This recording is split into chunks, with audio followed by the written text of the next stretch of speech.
Good afternoon, brothers and sisters. Welcome to BNN 247. Spending season is here. 12% of the population with $1.7 trillion annually contributed to this economy. As Black folks, we have to do better.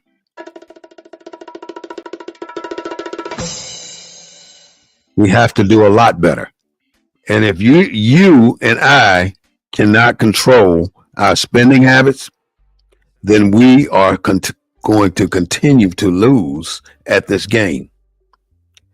You know, we got Halloween. We just passed. We got Veterans Day.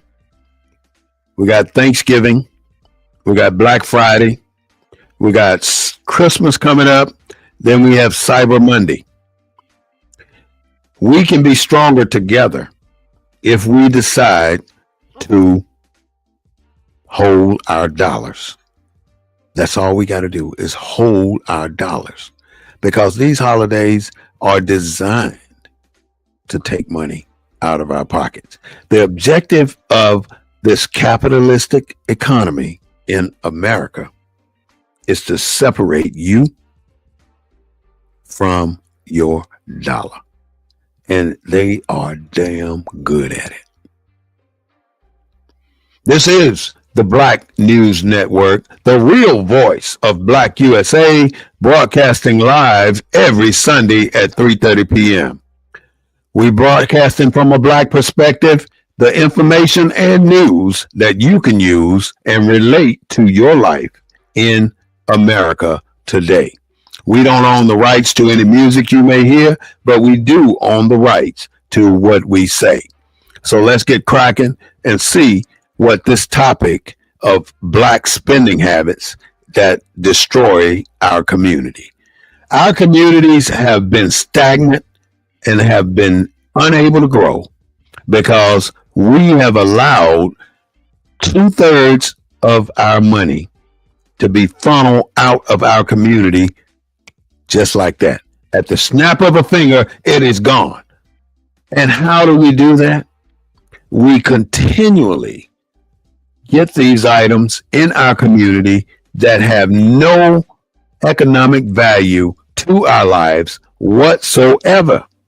It has no economic value to us. So how are we going to turn that dollar over again in our community if the dollar has no economic value? I mean, look at Halloween. How much did you spend on Halloween? Or do you even know how much you spent?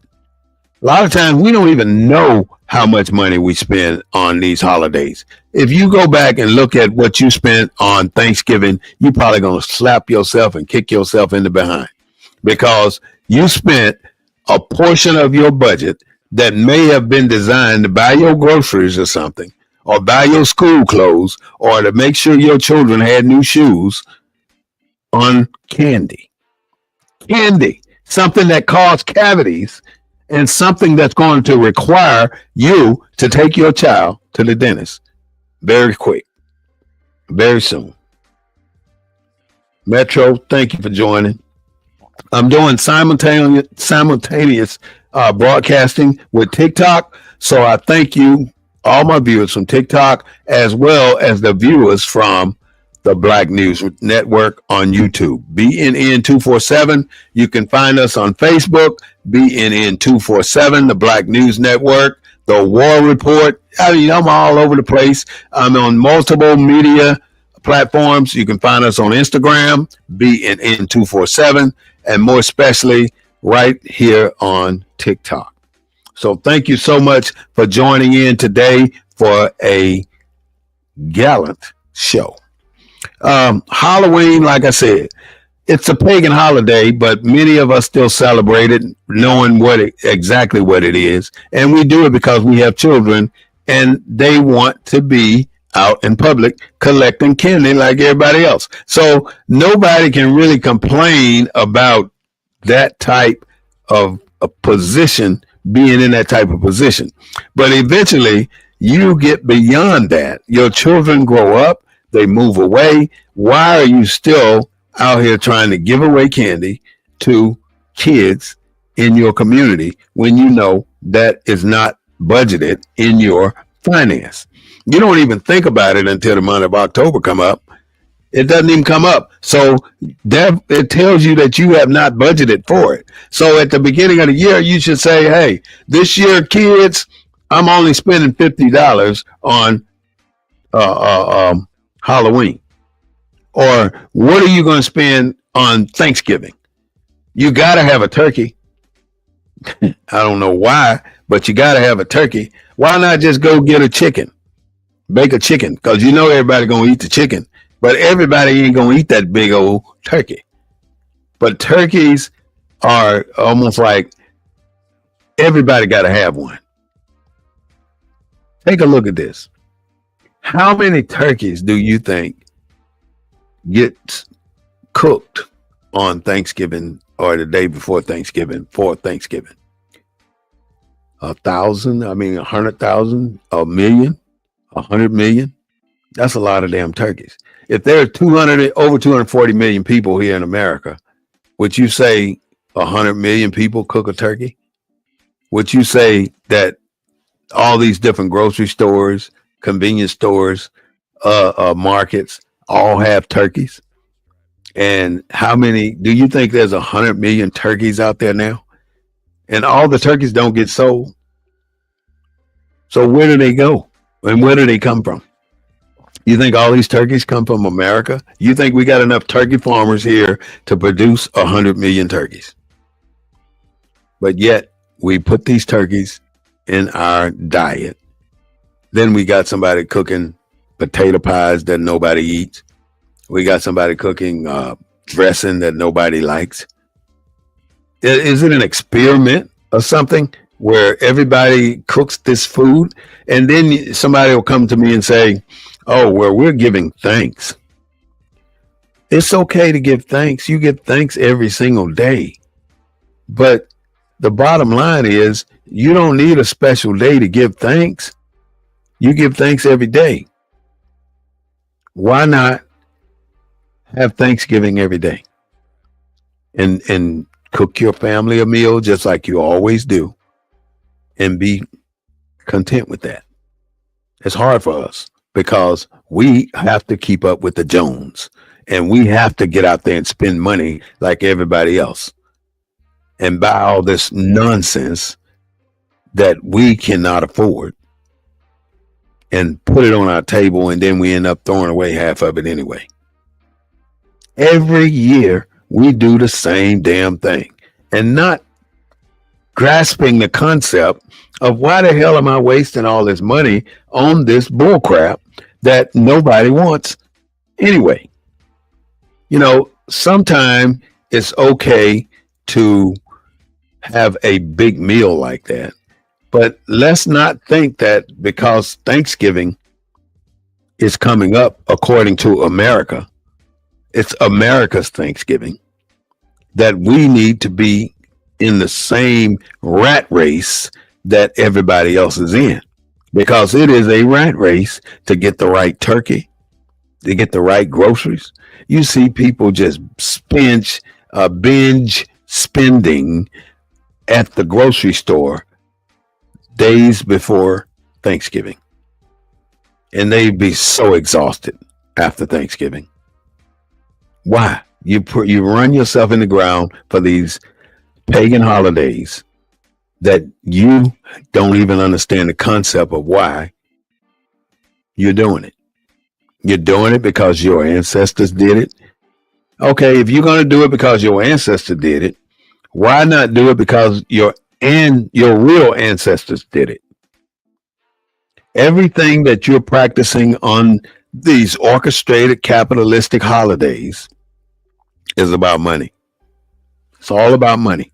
And it's about the money you have, that $1.7 trillion that you contribute to the economy today. That's a lot of damn dough. 1.7 trillion with a T dollars. That's a lot of money coming from the black community. Just the black community. But that money is not being spent at many black businesses. Out of that 1.7 trillion, what, a million, maybe 2 million, 3 million, maybe spent at black businesses. That ain't even a grain of sand on the beach compared to the 1.7 trillion. I don't want to tell you that your Thanksgiving celebration is wrong, because it's not. But the amount of food that you waste on that day, that's wrong. You got people starving all over the world, and more especially in your community. You know, some people don't do Thanksgiving. Oh, I don't do that holiday, because they can't afford to do it. They say that, but they can't afford to cook a turkey, because they can't afford to buy all that, the amenities that go with serving a Thanksgiving dinner.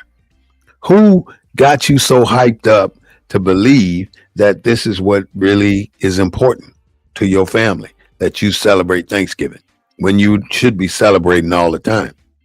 All you're doing is celebrating that retailer or that wholesaler that supply that retailer product.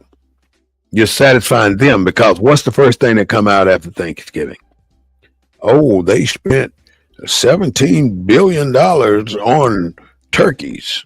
All the economic capitalistic funds or metrics come out on Wall Street, and a lot of it come from you. You got to be smarter. You can't keep doing the same thing and expecting a different results. And then after Thanksgiving, oh shit, excuse my language, I take that back. Here comes Christmas, and then you want to buy this for that person, this for that person, and you out there wasting your time and running yourself in the ground looking for a particular gift for somebody. Beautiful, beautiful idea. It's a marketing thing. It's a beautiful idea, beautiful concept. You don't want to seem like an angry black man in the store, don't want to buy nobody a gift. So you want to spend. You want to fill your basket up with nonsense, things that your child will play with one day and throw that stuff in the corner for the rest of the year. And the next Christmas, be looking for all new stuff again. Why not rewrap the same toy? I couldn't help but say that when I know you ain't gonna rewrap that toy again. But that was just funny to me. That was my joke, my inside joke. All right. We got Thanksgiving. We spend all this money on Thanksgiving when we don't have to. I'm not saying don't celebrate Thanksgiving. I'm saying cut your spending down by 2/3. Make your dinner run out. Oh, we don't have any more of this. We ain't got no more of that. During Christmas, you also receive gifts. Yes, we do, Don. We receive gifts from the same people that don't get the concept of spending money on things you don't need. How many gifts you get, Don, that you don't even want, that you put on the shelf or you re-gift them to somebody? Because you ought to have by now, if you can afford to go out and buy gifts, you should have pretty much everything you want or everything you need. And nobody can go out and buy a single thing for me and surprise me with it, because I don't expect other people to know how to buy for me. I know how to buy for myself. But it's a beautiful thing. Like I say, it's a marketing thing to to impress people when they open the gifts. It's for children. As an adult, what am I looking for somebody to give me a blind gift for? Give me a credit card with $10,000 on it or something. Why? I don't need you buying my socks. You know, I remember exchanging socks, exchanging gifts. Oh, I can't find no gift. Oh, I'm looking so hard. And then you just arbitrarily just pick something and say, I got to get the gift. I got to get them a gift. So I just pick something and I'm going to take that home and I'm going to wrap it up real pretty and put it in a bigger box. And then hopefully they'll like it. But for the children, that's a different sensation. That's a beautiful thing. But you still have to be buying within reason. Buying stuff that you know for a fact that they may like, or that they may cherish, or that they may be able to use. You buy all these things that end up in the corner, which equates to a waste of your finances. That's all I'm saying. Control your spending. You may want to buy for everybody you know. And if you got a circle with 40, 50 people in it, you can go broke trying to satisfy 40, 50 people.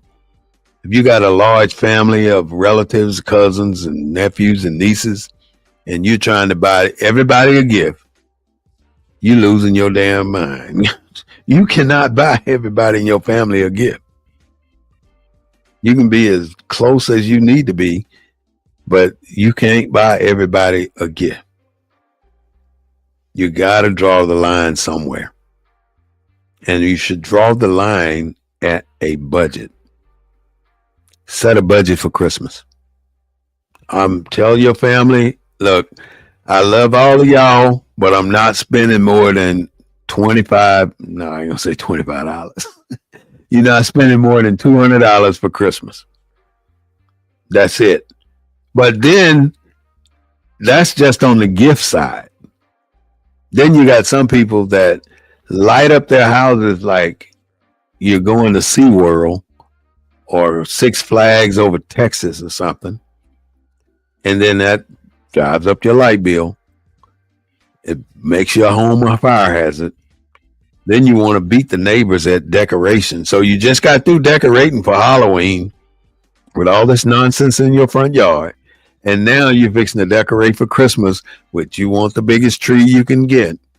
And many of you elect to get a live tree and tie it to the roof of your car and bring it home. And you got to make sure you put it in water. And many people's houses burn down for that very reason.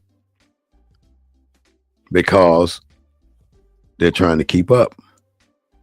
You keep up by spending your money. You know, I saw a doctor once, and I never got this out of my head. This was 30 years ago. And I was good at Walmart. I knew everything in Walmart at the time. And this doctor had on a Walmart shirt, and it was wrinkled. Now, this man's making probably millions of dollars, but he was wearing a Walmart shirt. I wonder why, Willie, 46. Why was he wearing that Walmart shirt and he's making all this money? He had to be making $300-400 an hour, or if not more. So Thanksgiving, Christmas, we're done with that. Now, the worst thing that's going to happen this year, the end of year, Nutcracker, is Black Friday. There's a reason why they call it Black Friday. I don't know if I could tell you why right this moment, but there's a reason why they call it Black Friday. Let me see if I can tell you why they call it Black Friday. And if I was you, I would not want to be caught up in that trash going into Walmart or knocking people over trying to get into Walmart to buy or to get something, or one TV on sale that they'll run out by the time you get in there. Some reason that's not acceptable to me. That is not acceptable. I don't know why we have to be at the top of our game when it comes to spending. Who wants to be at the top of their game for spending all their money? And now after this, After the Black Friday deals, you go in there to catch that one deal. Oh, we got 55-inch TVs for $75. So you're going to be in the fight to get back there to that TV, and then you're going to probably get in a fight trying to get that TV to the cashier to get up out of there, and you ain't going to make it. You're not going to make it. So why would you stand there in front of that store waiting for that door to open and thinking you're going to get a Black Friday deal?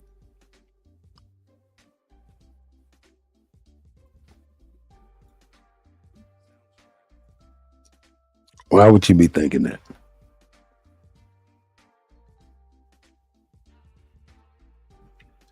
The term Black Friday originated in Philadelphia in the 1950s, where police used it to describe the chaotic day after Thanksgiving due to massive crowds of shoppers and tourists. They used it to describe a chaotic day. So now some white man somewhere decided, oh shit, bell went off. Excuse my language. I've been working on my profanity.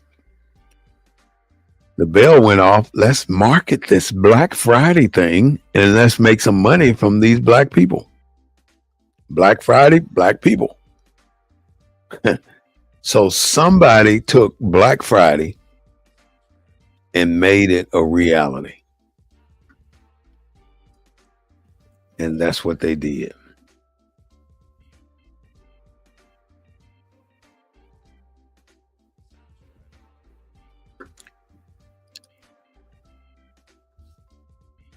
I want to play something here.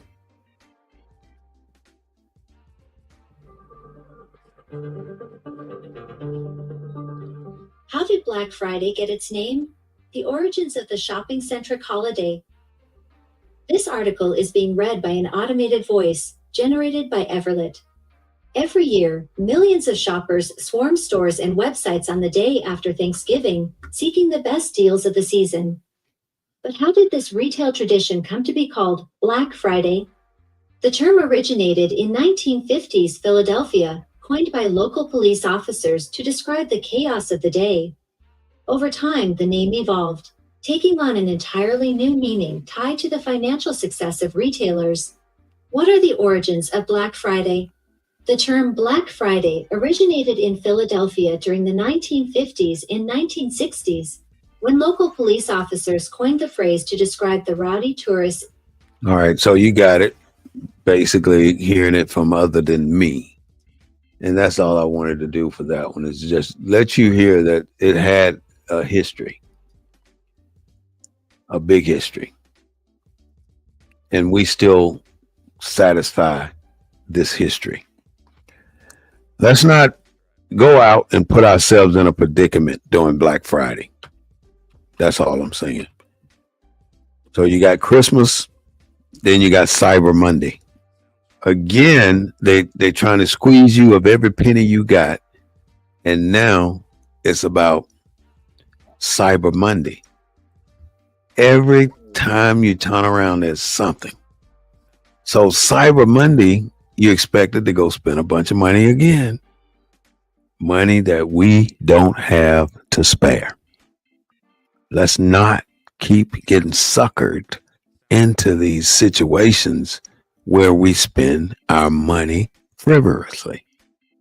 We know better. We should know better.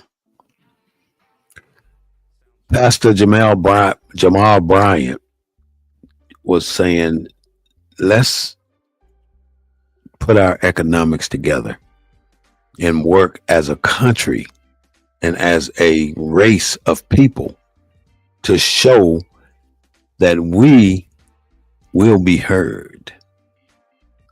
And if you want to be heard, you're going to have to do it economically, because there's no other way we will be heard in America.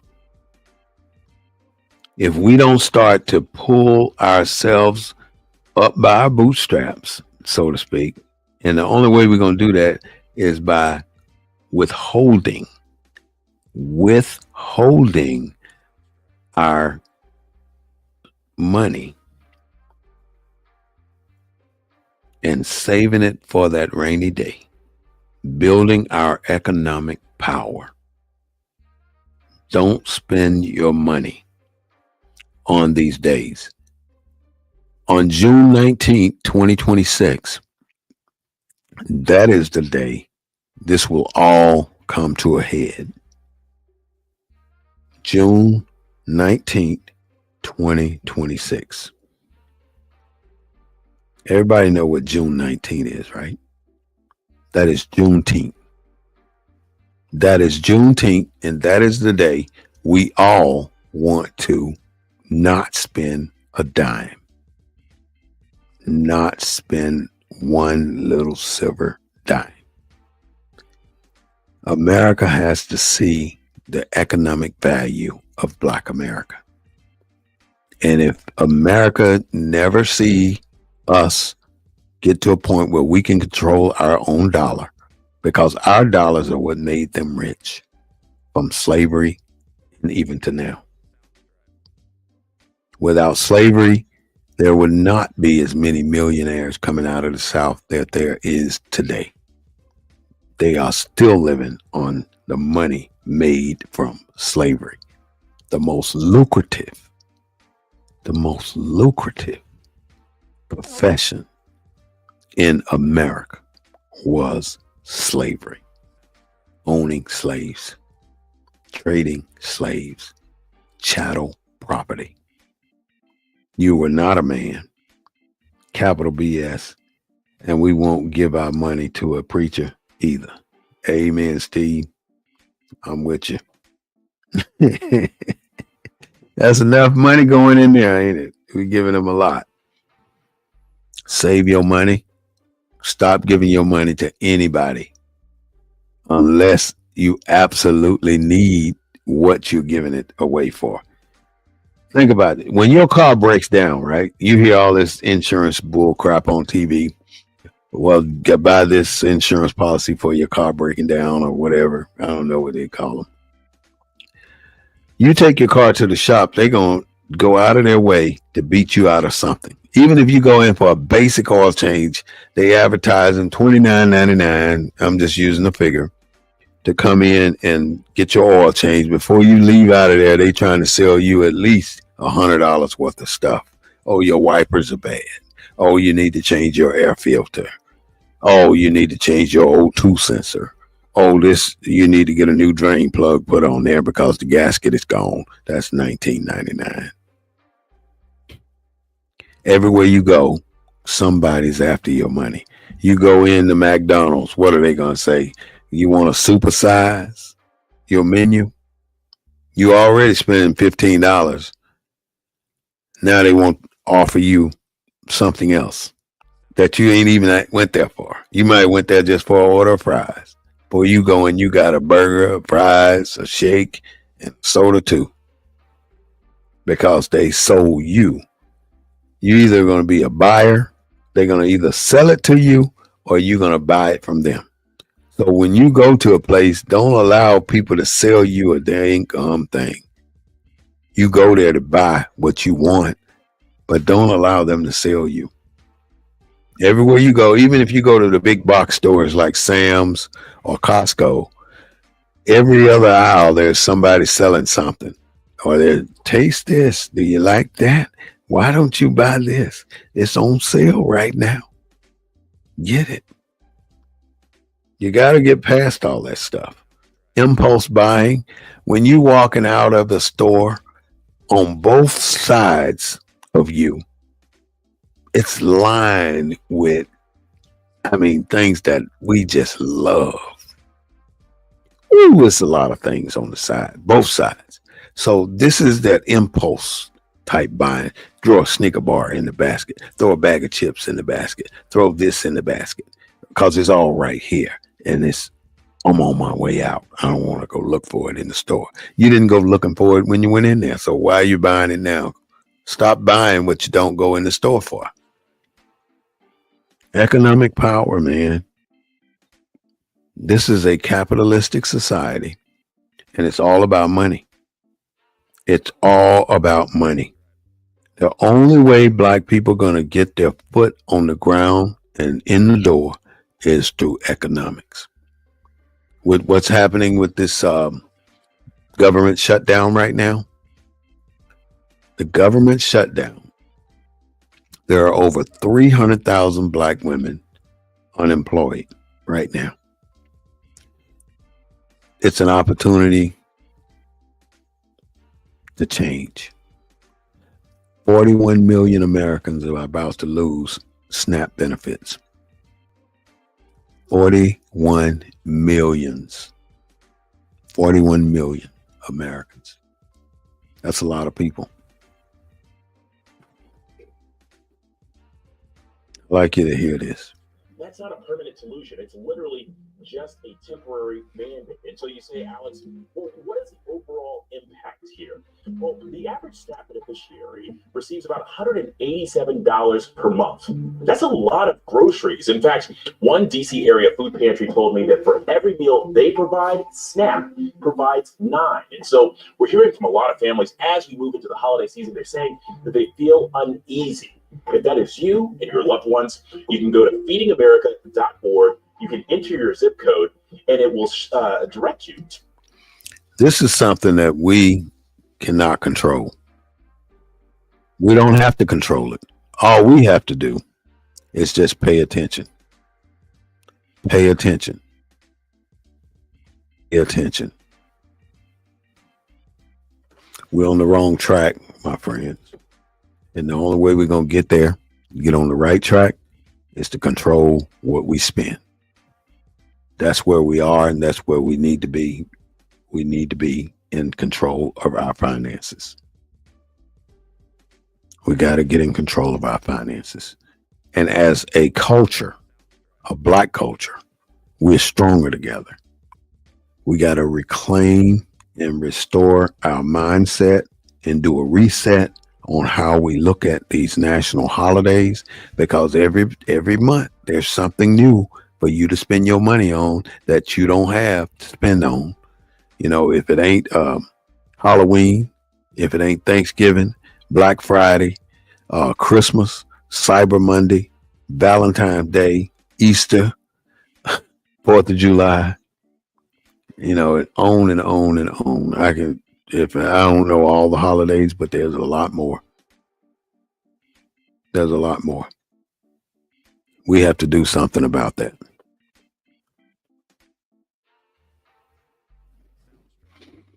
There's a big wealth gap, and it's an emergency. In order for us to change that wealth gap, we're going to have to change some of our spending habits. And if we keep supporting these BS holidays, we're not going to make it. We're going to be in the same position we're in next year this time as we in this year this time. You know, if you in the same place that you were last year this time, then apparently you've done something wrong. And if you're looking to do the exact same thing you did last year, then you're thinking on the wrong trail. You're on the wrong track. Get off of that track. Get on the track where your money is your capital. That's your kingdom in America. And, you know, you can come up here with the Bible verses about a camel going through a needle and everything else. But if you're living in America, a capitalist society, and you ain't got no money, don't come talking to me.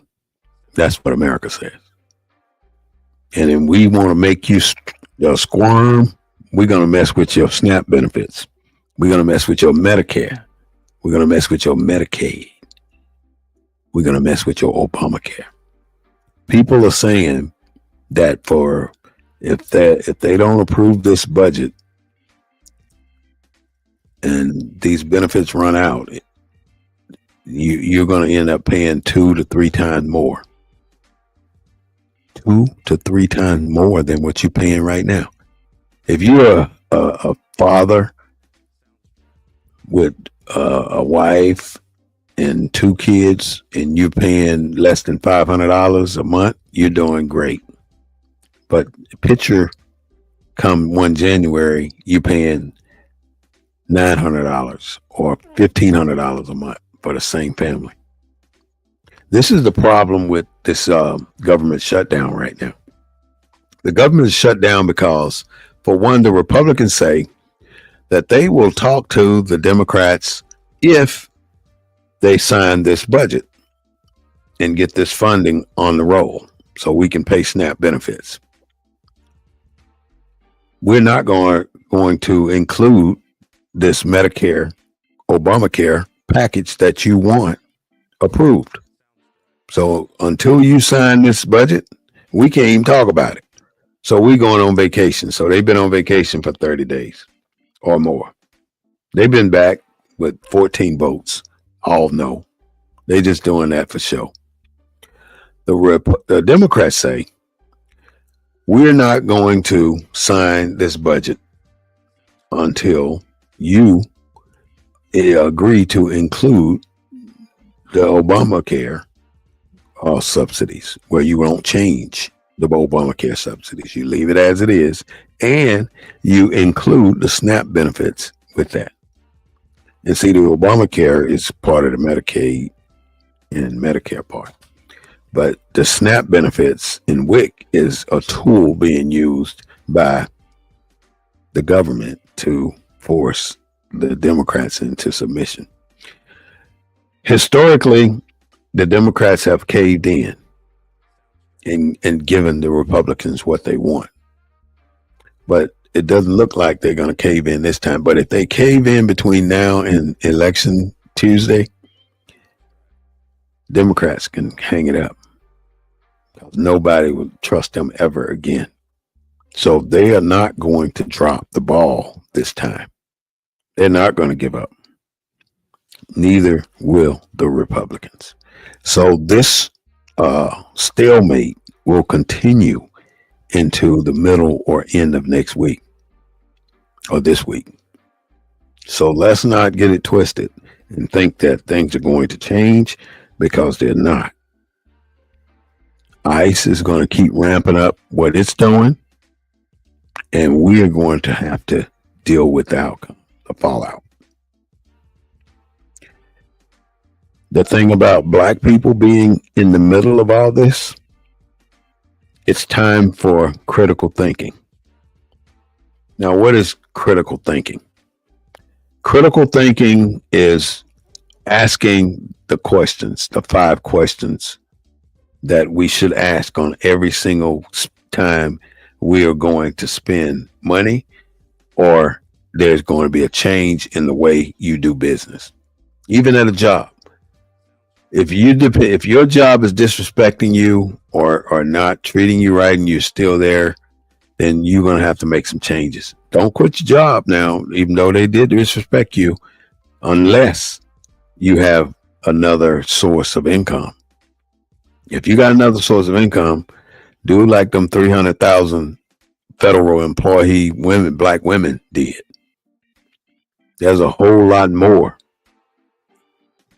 100,000 or so, maybe 500,000 people have been removed from the government at this point in time. I don't know the exact number, but it's a lot. Black women lead the pack about being removed from the government. I also heard that the U.S. is going to resume nuclear weapon testing. I'm going to stop right there because that's the only thing he put out. Like I said, every day there's something new about this government. You know, what happened to the Epstein files? Nobody wants to talk about that. Tomorrow, we're talking about Nigeria, how we want to intervene in the mass unaliving in Nigeria. That's coming up too. So, like I say, every single day, there's something new with this government. They prey on you and I not being informed. Warren, good to see you, Warren. They prey on our ignorance. us not knowing why all these things are happening and us not knowing that these things are happening. This is why the invisible project is something that we have to know about and not be ignorant about. Because why would your oppressor allow you to be as informed as they are? There's no reason for them to give you what they have. And they're not going to give you what they have. And they're not going to give it to you because you're going to always be less than them. There's no law written for a black man or woman that a white man has to respect. There's nothing. And that's a fact. That is a fact. I'm sorry to say, it is what it is. And until we get that wrapped around our brains, that we're on our own and that we have to make the difference, ain't nobody gonna make it for us, and that we have to do something no matter how small we are or how small they are or the situation is, we have to do something. I don't know how to make it so obvious to our people that we really going to have to do something in order for this to change. Nothing's going to change if we don't change. Nothing is going to change for us if we don't change. Let me tell you why that's a fact. We have a white-led government. We have white-led ICE. We have white-led Homeland Security, white-led federal government, vice presidency. We have a white-led military. We have a white-led political system. We have a white-led economy. Wall Street. It ain't Black Wall Street. It is Wall Street, built on the cemeteries of black people, I'm sure. We have white-led transportation department, white-led judicial system, the jailing system. That's right, host. Thank you for that. Everything in America is white-led. Every major economic impacting industry that we have to be a part of is white-led.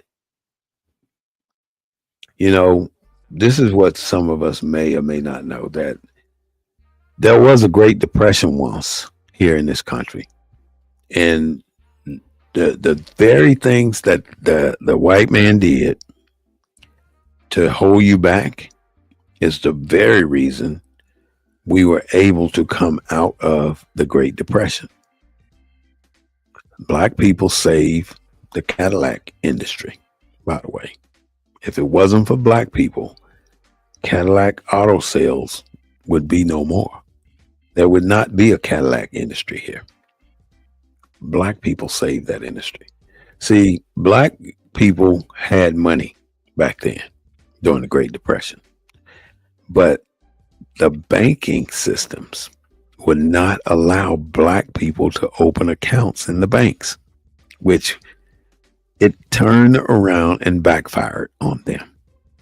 And when it backfired on them, nobody had money but black people, because all the white folks had their money in the banks. See how that system turned around and snapped them in the butt? The same system that they got today that's designed to keep their knees on our necks have changed or will change their mindset once we do something. And all we got to do is not spend money like everybody else is doing. That's all we have to do. Stop spending money. Stop spending. Stop spending. Stop spending. DJ stomping. Stop spending. Stop spending money, giving these people your money, and allowing them to take us out. Samuel L. Jackson said something a week ago that I wanted to pass on to you. And I ain't a singer and I ain't going to try to sing, but I'm going to tell you what he said. He said he can hear his neighbor buying or saying they can't breathe. And he said he's in the struggle and he can't leave. You're in the struggle and you can't leave either. Don't think you are immune to this because you got $1 million in the bank. What you gonna do if we have a depression? You're gonna be up the creek like they are. You want to call out all the violence of the racist police, and you ain't gonna stop until your people are free to be who they should be. Stand up against what is blocking your peace and make yourself felt by the money you don't spend. That is the key. The key in capitalism is cash.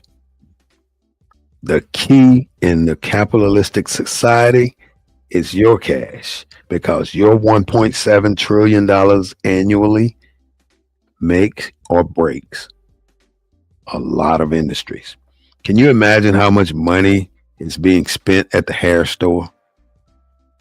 You support these Orientals 100%. Those stores are 100% supported, probably 99% supported by Black people. And then they stand up and they look at you like you're stealing something. But yet we go in there every week buying all this hair. Don't know where that hair came from. It could come from a demonic being. And then they get that hair and put it in your hair. And then you start to absorb the character of the person who owned that hair, who was a satanic person. So be careful with the hair you put in your head. We give them too much money. We go to these corner stores. We buy one beer, $2.99, when you can buy a 6-pack for $6.99. Stop giving these people your money. Stop getting gas at the gas stations for $2.89 right now in San Antonio, when you can get it for $2.49 at Walmart, or $2.39 at Walmart. Thomas Carter, good to see you. I don't know how to pronounce your first name, but good to see you. Jack, thank you for joining BNN 247. We broadcast every Sunday at 3:30 p.m. and we bring you information that's great for our community, the Black community. SNAP benefits is a big deal right now. The time for you to make a difference in what's happening is coming up on Tuesday. Most people will be voting on Tuesday, and if you haven't registered to vote, then shame on you, because you only got two things. You only have two things in life that can change the trajectory of your future. That's your vote and your money, the money you make. Our children right now are the ones who will pay the costs. They're the ones who are going to pay. They're going to pay because their parents are having to work 2 jobs to make ends meet. Why would a job not pay you a living wage? Why would a job expect you to survive on $20 an hour or less? Think about it. $20 an hour or less. What is that? 8 hours a day? That's $160 a day. Time 5. I don't even know how much that is. Let's say $1,300, $1,400 a month, $1,400 a week. You making $1,400 a week? Make it $1,500. So that's 4 weeks in a month, $1,500 a week, 4 weeks in a month, $6,000 a month. You have 2 kids. You got to pay insurance. You got to pay health insurance. You got to pay your mortgage. You got to pay your mortgage insurance. You got to pay your car note. You got to pay at least $5,800 out in bills. You got credit card bills because you ain't always made $20 or $1,500 a week. If you ain't making $1,500 a week, it's going to be very difficult for you to survive. So what do you do to make $1,500 a week work for you or less? You're going to have to live within your means. How do you live within your means? Grandpa, tell me, how do you live within your means? When you go to the store, you see hamburger meat. You see 70-30. You see 60-40. You see 93 or 94-6. Each one of those hamburger meats costs a different price. How much are you going to, which hamburger meat are you going to pick? You're going to pick the one that fits what you're planning on doing with it. If you're going to make hamburgers, it doesn't make sense to get the 94-6 meat for hamburgers because it's going to be, the meat is going to be as dense as a steak in your hamburger. So if you're making hamburgers, 80-20, maybe, or you lower what you make a very informed decision on what you buy. Why would you buy a sack of potatoes and half of the potatoes go bad before you use them? Why would you buy a rack of bananas when half the bananas go bad before you use them? Why would you buy all this food that you put in the freezer and never get around to using it? If you buy one of those big packs of chicken thighs, it don't make sense to put the entire pack in the freezer. Break it down into how many ever meals you want that pack to sustain your family, because you got to take that pack of meat out and thaw out the entire pack to cook 1/3 of the pack. And now you got to freeze the other pack, freeze it back. Then you take that out, thaw it out, take out half of that. I mean, it's just a process that you really don't need to do. I look forward to you joining us at our next investor. It's a process that we have to get out of our mindset. We're in our own way doing these things. Knowing how to process the cost of an item. Why would we continue to buy ramen noodles when we know that this is killing our children? Why would we keep doing that? It's okay to eat ramen noodles. I eat ramen noodles, by the way, but I limit myself to maybe a pack a month. I don't eat more than that.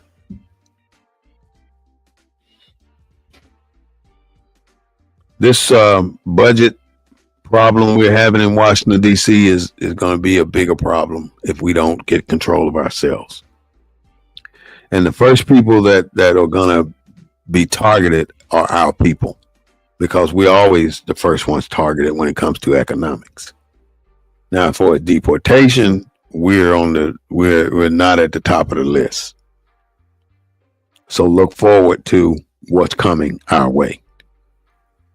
This is the part I saved for last to speak about, is that's the nationality of an individual. As you know, the Supreme Court is reviewing the 15th Amendment, the Voting Rights Act.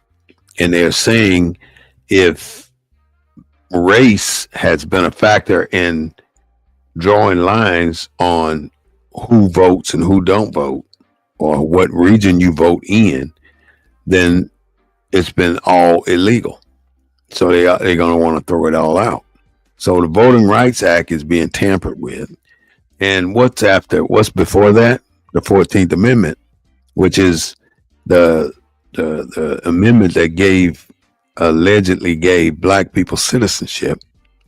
But what we have failed to understand is, how do we get to citizenship? When black people walked off the plantation as liberated people in 1863, we had, the federal government gave the plantation owners 50 days. Well, I think it was 50 days to correct the status of the people. You think the plantation owners did anything to correct the status of black people other than to liberate them and claim their $100 to $300 from the federal government? That's all they did. They didn't care what happened to you. So the Fifth Amendment specifically states that you have to, let me just, this is what I'm going to do. Give me 1 second, because I want to read the Fifth Amendment to you, because the Fifth Amendment has something in it that most of us have overlooked.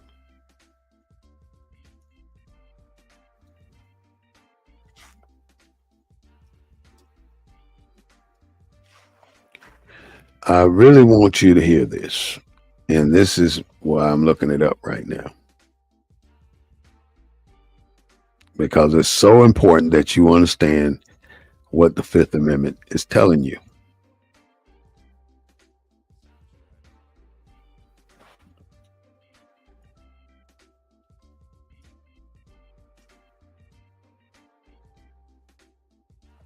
Here we go. The Fifth Amendment. The Fifth Amendment. Let's see. What does it say? The Fifth Amendment. I'm going to read it to you because you need to hear this. No person shall be held to answer for a capital or otherwise infamous crime unless on a presentment of or indictment of a grand jury, except in cases arising in the land or naval forces or in the militia, when in actual service in time of war or public damage, nor shall any person be subject for the same offense to be twice put in jeopardy of life or limb. In other words, you don't be charged twice for the same offense, nor shall be compelled in any criminal case to be a witness against himself, nor be deprived of life, liberty, or property without due process of law, nor shall, now this is the part I want you to remember, that I'm going to show you what it says in the 14th Amendment, nor shall private property be taken for public use without just compensation. You know what it says? Be deprived of life, liberty, or property without due process of law, nor shall private property be taken from public use without just compensation.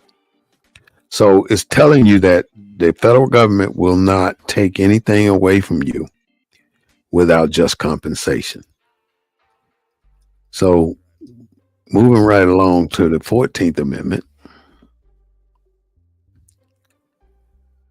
neither slavery nor involuntary servitude, except as a punishment for crime, whereof the party shall have been duly convicted, shall exist within the United States or any place subject to their jurisdiction. Congress shall have the power to enforce this article by appropriate legislation. That's not the complete 14th Amendment. Where's the rest of it?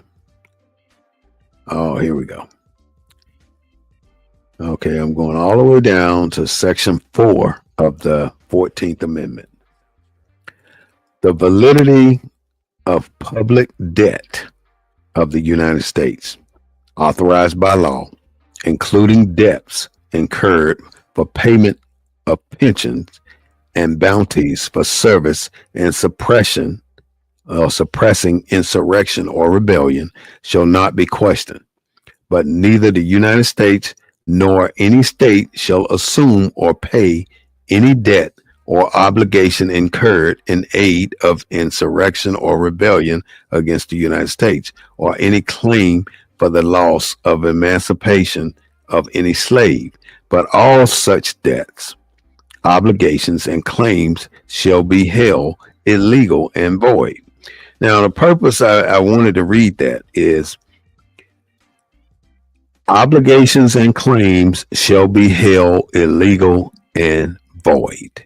In other words, in the Fifth Amendment, the federal government is telling you that we're not going to take anything from you without just compensation.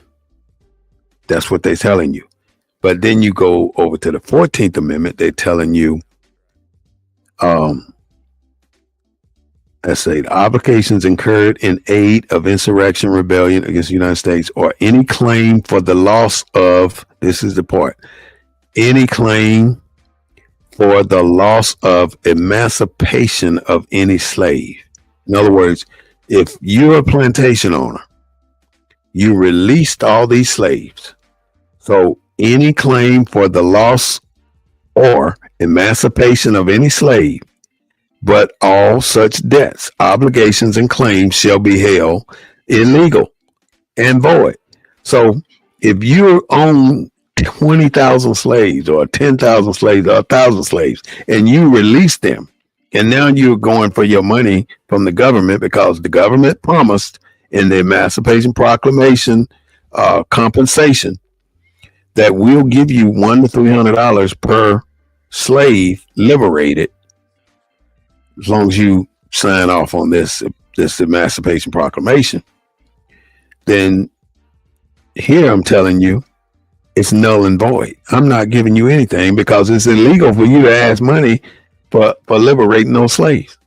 So now you've caused a conflict again after the Civil War versus the North versus the South.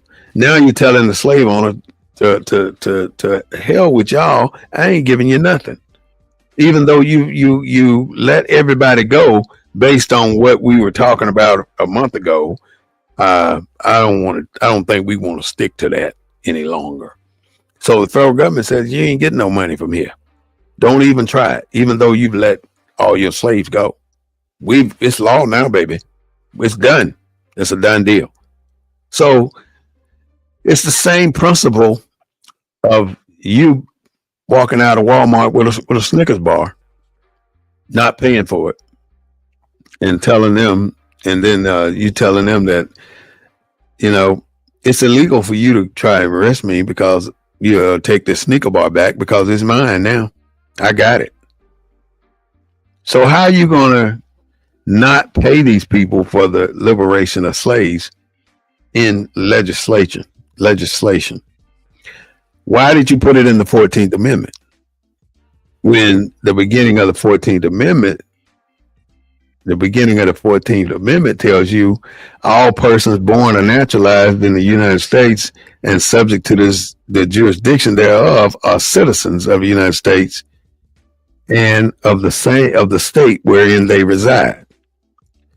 No state shall make or enforce any law which shall abridge the privilege or immunities of citizens of the United States, nor shall any state deprive any person of life, liberty, or property without due process of law, nor deny to any person within this jurisdiction the equal protection of the law. How many contradictions can you have in one amendment? You're contradicting itself. It's almost imploding on itself. Here it is in section 1. It tells you that you're not going to be deprived of anything And that's in section 1. And then you go down to section 4, and it tells you that all such debts, obligation, and claims shall be held illegal or void. How can you say in section 1 that we're going to pay for anything that we take or that we got for government use or for the country, but then down here you're telling me we're not paying you for it? So, and it's also section 1 versus section 4 of the 14th Amendment contradicts each other, and then it contradicts the 5th Amendment, saying that they're going to pay just compensation for all causes. So here it is, a three-way head knocker that don't match. You're saying one thing and you're meaning another in the same amendment. So you're basically saying this is unconstitutional. It's unconstitutional for the 14th Amendment to be valid, and nobody's challenging it because nobody wants it to be different than what we think it is, and that it provides us citizenship. So we don't want to look at what these words are in section 1 of the 14th Amendment and in section 4 of the 14th Amendment. Go to go to the 5th Amendment and you see it again, how they just steps on each other validity, telling you that none of this make any damn sense to anybody. You know, you born and you are natural, you born here, but that don't give you citizenship, because when it comes to proving your citizenship, that's the bottom line. When it comes to proving your citizenship, racing, what is this? Nope, that's not what I want to talk about. When it comes to proving your citizenship, it's unprovable because of what it says right here in the actual document itself. It tells you that this don't make sense. It does not make sense. I can read this over and over and over again. Section 1 versus section 4 of the 14th Amendment is a contradiction. The 14th Amendment itself is a contradiction versus the 5th Amendment. It don't take a rocket scientist to figure this out, that it was done this way to give themselves an escape route. When we push too hard, they come at us with the 14th Amendment, and then they could prove that you got to do something to become a citizen of this country. And that's what Abraham Lincoln has been telling us since 1865 or 1863 in the Reconstruction and Amnesty part of the Emancipation Proclamation, that there's something for us to do. And if we don't do it, then what can we say? Because we didn't do what we were supposed to do. There's so many people out here telling you how to solidify your citizenship, but there's only one way to do it. There's only one way. And you have to use what the government has set forth for you to use. The only way you can win with anything in the United States of America is to use the United States of America law. You cannot win unless you use the same law that's applicable to the people in this country. And if you are not a citizen of this country, then your voice don't matter. And you wonder why so many things happen to our people. There's no reason to wonder. It's obvious why the things happen to our people. It's because you have no political representation. And that don't mean black people in Congress or the House of Representatives or the Senate. What it means is your status is not solidified. You hear me, TikTok? Your status is not solidified as an American. What are you? Are you African American? Where does that say African American in the Constitution? Where does it say black people in the Constitution? So if that doesn't identify you under a nationality, when they're specifically trying to talk to you, then who says they're talking to you? Is your title slave forever? It says no slave. Is that your title for life? No, you're a slave? Is that how you are to be known for the rest of your ancestries? As a slave? Because that's all it mentions. It says persons here, born or naturalized.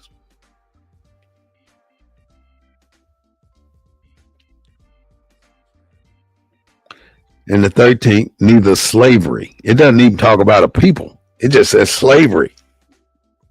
So where is it that you've been given the nationality? I'm saying, where is your nationality? Where is it? Is it in the 14th Amendment, or is it in the 13th where it says slavery is illegal?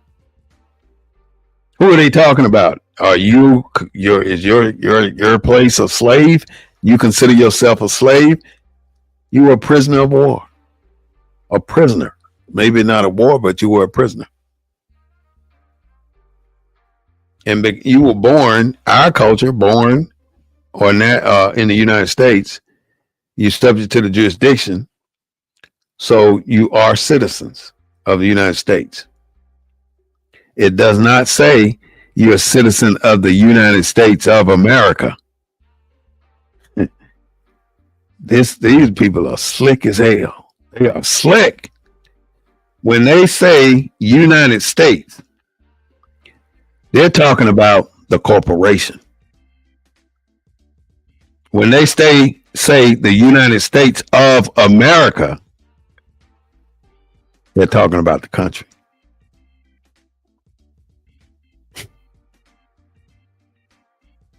It's all in the words. It's all in the verbiage. The same with weaponry. If you told a police officer that you just shot, that's automatic prison time. That's premeditated. But if you told a police officer you stopped, controlled, or neutralized a situation, then you're good. But if you use the word shot, that's penitentiary time, because you just admitted a premeditated incident. See the difference in the verbiage? The verbiage, the same with these amendments. Statute codes 36 something, 36.40, I think, in Texas. Read those statutes, because you must know this stuff.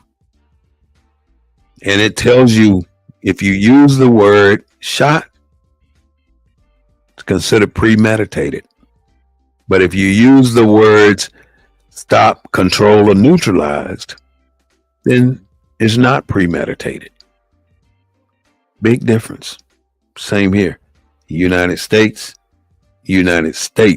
of America. This is the Black News Network, the real voice of Black USA, broadcasting every Sunday at 3:30 p.m. from a Black perspective. We broadcast this information religiously. Every single Sunday, you're going to see an episode of BNN 247 because our objective is to give you this information raw and uncut from our Black perspective. We hope that you have learned something today, and we hope that you are going to have a good day today and a better day tomorrow. This is BNN 247 saying thank you so much for being part of our broadcast today, and we hope to see you during the week and next Sunday. Have a great day.